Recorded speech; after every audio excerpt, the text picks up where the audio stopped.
one interesting turn of people finding zero-day vulnerabilities is how they can sell it. Now, obviously, we talked about some companies that will turn around, buy these, and then make them into weapons that they sell internationally. And this sort of black market or gray market for zero-day vulnerabilities is definitely something that's been heating up. You can see that this is basically a report of how some of these bugs or some of these 0 days have people sitting there on forums offering large sums of money to buy them because they really, really want to turn them into some crime machine of some sort. You can see someone's trying to buy for $30,000 a proof of concept for the Pulse VPN CVE, which is, like something that was already being exploited by a nation state actor. It was a group of apparently Chinese hackers. But this guy wanted to get in on the action because there wasn't a public proof of concept that had been out there. And now anybody that has one has a $30,000 incentive to slide it to this guy.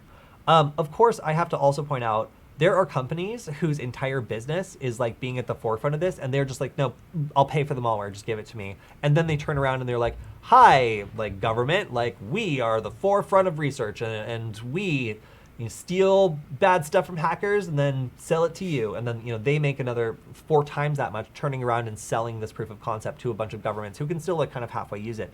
There's also the trickle-down spyware market, where this could be used to develop some like catch your cheating spouse app that's secretly actually just used for stalking, just by using this proof of concept to develop an application around it if it's widely applicable enough. So these sorts of gray markets or black markets are pretty common when it comes to like the trickle down of a 0-day vulnerability. After it's used by like a really highly skilled group, it'll then turn around and be used by a bunch of less skilled actors, either for a malware, a ransomware attack, maybe a banking Trojan, or even something a little scummier, like an application or a service for tracking someone or surveilling someone against their will.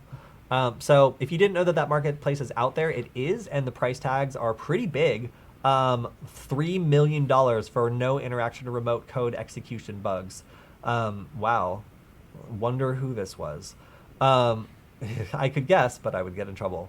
And there's some countries I couldn't fly to if I guessed. But anyway, yeah, so like this is a business model that's maturing the same way that ransomware is maturing, the same way that ransomware has like the authors of the ransomware, and then they have their franchises, then people use it and collect money and make money for the whole organization.